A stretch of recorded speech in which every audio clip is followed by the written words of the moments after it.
Inni la astaghfiru ila rabbi, saya beristighfar wa atubu ilaihi, bertaubat kepada Allah mi'ata marrah.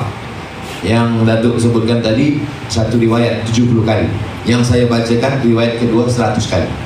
70 pun 100, dua-duanya sahih. Maknanya satu hari ada yang 70, satu hari ada yang 100. Hadis ni muskil, problem. Kenapa? Nabi bertaubat, dosa dia apa? Nabi mana ada dosa? Maka kata setengah ulama, apa maksud Nabi bertaubat? Padahal Nabi tak berdosa. Ternyata dosa menurut kita yang awam ni, berjudi, minum khamar, ribah, membicarakan aib orang, itulah dosa menurut kita.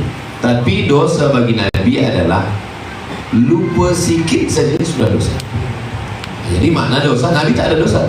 Sama macam kita masuk tandas, keluar daripada tandas, keluar kaki kanan, mulut kita mengatakan ghufranaka, ampunkan saya. Hadis ini pun muskil, problem. Mana ada dosa orang dalam tandas? Kenapa dia keluar daripada tandas mengatakan ghufranaka, ampunkan saya? Ulama bagi jawaban. Lidah ni diciptakan Allah untuk menyebut Allah. Bila dalam tandas, lidah tak menyebut Allah. Sebab tak boleh menyebut Allah dalam tandas.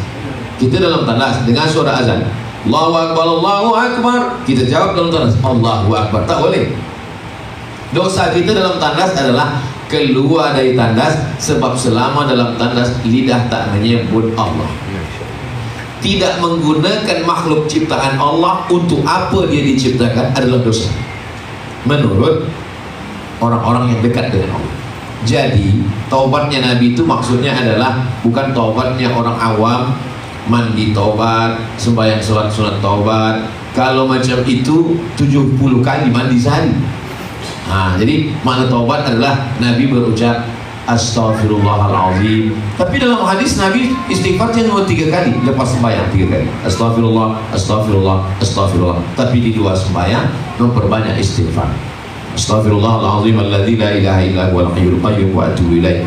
Man lazimal istighfar, sesiapa yang melazimkan istighfar, Allah balas 3. Ja'alallahu lahu min kulli dhiqin makhraja. Kalau hatinya sempit, dilapangkan Allah. Wa min kulli hammin faraja. Kalau hatinya susah, disenangkan Allah. Wa razaqahu min haitsu la yahtasib. Allah bagi rezeki dari jalan yang tak disangka. Rezeki tidak selamanya benda.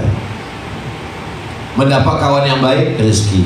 Mendapat pasangan hidup yang baik, rezeki. Mendapat jiran yang baik, rezeki.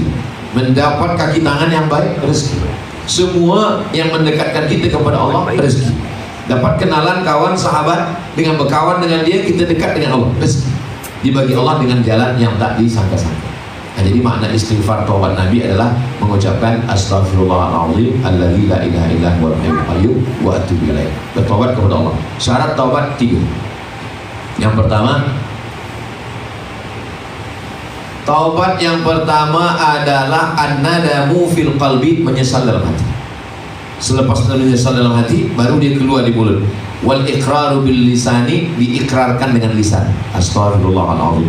Yang ketiga, al-itmaru alla ya'uda ilaihi, tekad yang kuat, azam supaya tidak balik lagi kepada perbuatan itu. Dari dalam keluar ke mulut, ke fikiran. Dalam hati menyesal, keluar ke mulut istighfar, pikiran berkata aku tak balik lagi kepada perbuatan itu. Barulah sempurna dia, kata Abdullah bin Abbas. Itulah jawaban agaknya. Wallahu a'lam.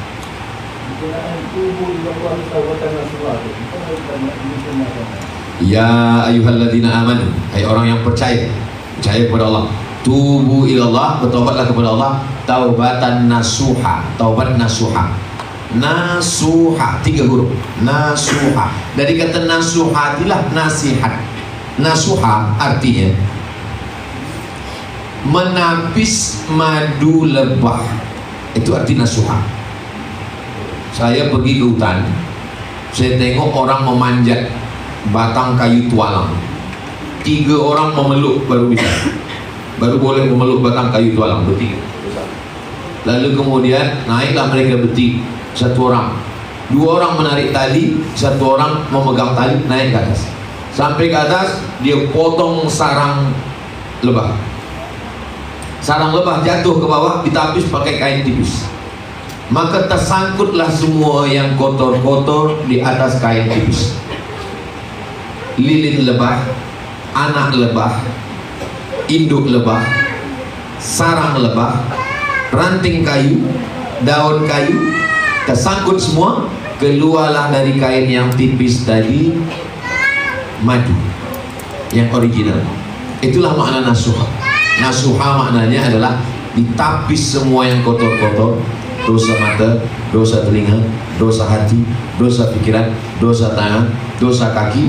Keluarlah madu lebah yang asli, yang original, yang menjadi ubat. Maka disebut dia dengan taubatan nasuha. Macam mana kalau kita kotor balik? Kotor balik, bertaubat balik. Kotor balik, bertaubat balik. Minta ampun kepada Allah Subhanahu wa ta'ala. Adakah orang yang tak diterima taubatnya? Ada. Siapa dia? Fir'aun. Sebab apa? Sebab air laut dah masuk. Innallaha yaqbalu taubatal abdi. Allah menerima taubat seorang hamba malam yugharghir. Gharghir, gharghara. Nyawa dah sampai ke leher. Yang kedua, orang yang dengan penuh kesadaran, dia sedar, lupa, silap, salah, tak tahu, tapi dengan penuh kesadaran dia tahu dia buat dosa ini, maka orang ini disebut dengan orang yang fasik. Fasik, yudillu bihi katsiran, banyak orang yang disesatkan Allah, wa yahdi bihi katsiran, banyak orang diberi hidayah. Wa ma yudillu illal fasiqin, wa ma yudillu bihi illal fasiqin. Orang yang fasik disesatkan Allah SWT. Makanya bila kita sedar, kita cepat astaghfirullah. Walladzina idza fa'alu fahishatan, orang yang silap salah berbuat dosa, selepas itu zakarullah, dia ingat astaghfirullah. Fastaghfirullah, dia minta ampun kepada Allah. Wa may yaghfiru dzunuba illallah, tiada yang boleh mengampunkan dosanya illallah, kecuali Allah Subhanahu wa ta'ala. Mudah-mudahan Allah mengampunkan semua silap salah dosa kita. Amin ya rabbal alamin.